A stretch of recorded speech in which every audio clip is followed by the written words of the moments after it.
viewers, it has been long I posted on my Facebook channel. I'm very sorry for that. So we have to begin from where we stop. We want to discuss how we can use completing the square method to solve quadratic equation. Sometimes there are some equations that cannot be factorized. So in such a case, then we need to use either completing the square method or a quadratic formula. So today we want to discuss into details how we can use completing the square method to solve quadratic equation. So let's get it started. Assuming we are asked to solve this quadratic equation by using completing the square method, what do we need to do first? The first step is to divide through by the coefficient of x squared. By assuming the coefficient of x squared is 1, then we don't need to divide through. But because the coefficient of x squared is 5, so we need to divide through by 5. So this becomes 5x squared over 5 minus 26x over 5 plus 5 over 5 is equal to 0 over 5. So 5 cancels 5. But this 5 cannot divide 26 exactly, so we need to leave it the way it is. Then 5 can divide this 5, so 5 here 1, 5 here 1. So this equation has been reduced to x squared minus 26x over 5 plus 1 is equal to 0 divided by any number is equal to 0. So 0 divided by 5 is 0. And what is the next step? The next step is to collect like terms. So we want to transfer this one to 0. Then this becomes x squared minus 26x over 5 is equal to 0 minus 1. So if 1 is transferred to this side, then the sign before it will definitely change to minus. Then this becomes x squared minus 26x over 5 is equal to minus 1.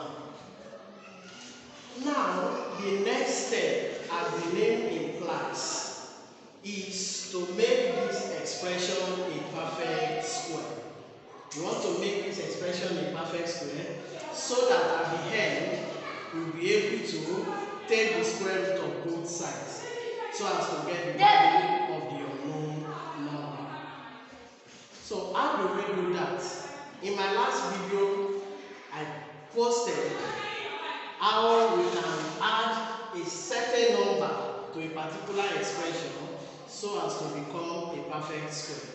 So to make this expression a perfect square, we need to add square of the half of coefficient of x. Square of the half of the coefficient of x. Now what is the coefficient of x here? Minus 26 over 5. Then half of it is 1 over 2 times minus 26 over 5. Then we square it. Now these two can divide this 26. You can say 2 here 1, 2 here 13. And this becomes 1 times minus 13. That is minus 13 all over 1 times 5. 5. So minus 13 all over 5 squared. So if we add this number to this expression, definitely as we did in my last video, it will become a perfect square. But in mathematics, whatever you do to a quantity, you must equally do it to the other quantity. So we need to add it also to minus 1.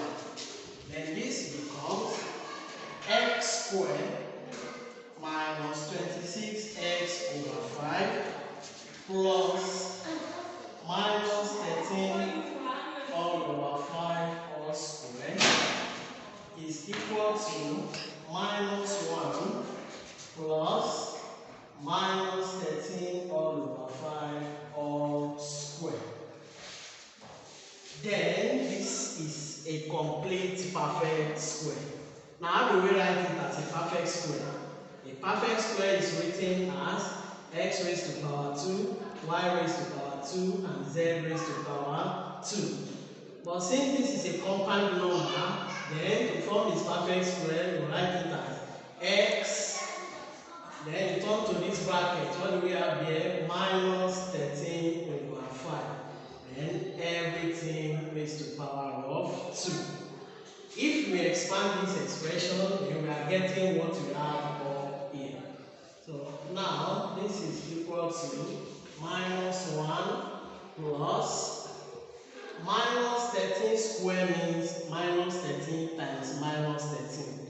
And that is equal to 169.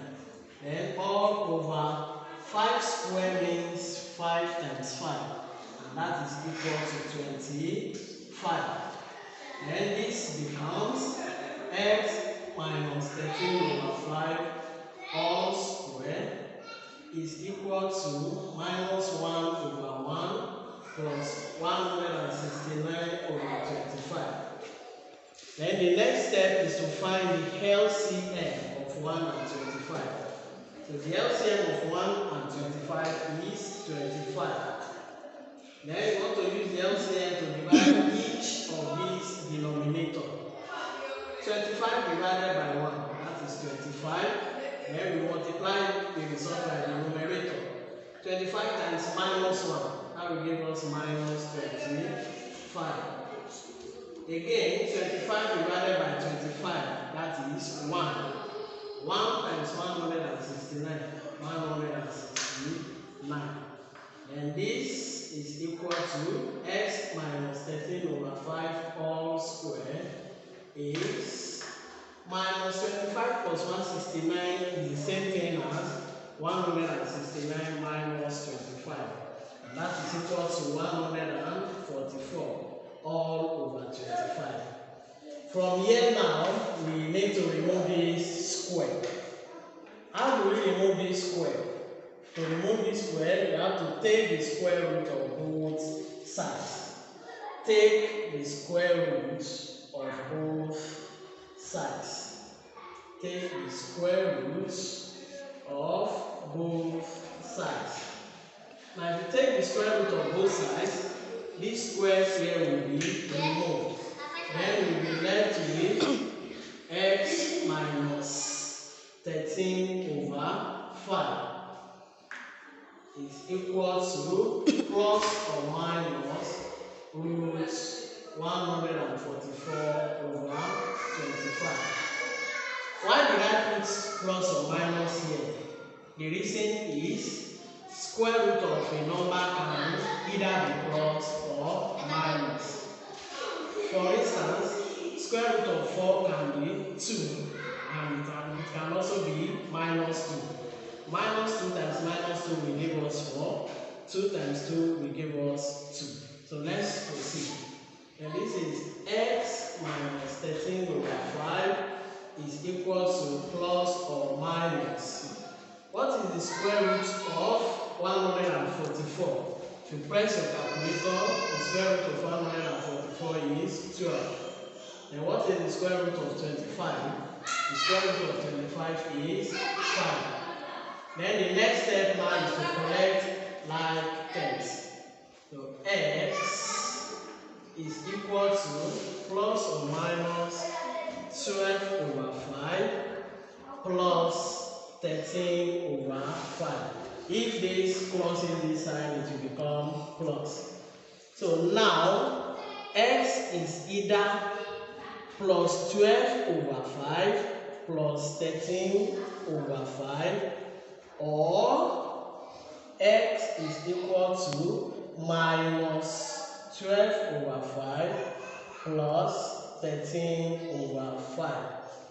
So if x is 12 over 5 plus 13 over 5, and they have the same denominator, you can just quickly add their numerator. So 12 plus 13, that is 25. So 25 divided by 5, that is equal to 5. Then also, if x is minus 12 over 5 plus 13 over 5, since they have the same denominator, we can quickly add their numerator. Minus 12 plus 13 is equal to 1. So 1 over 5. So x is either 5 or 1 over 5.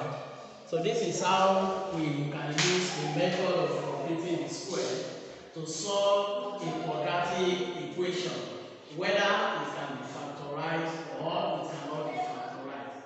Thank you very much for your time and attention. Please don't forget to like my Facebook page. Don't forget to subscribe to my YouTube channel, comment and share. Thanks.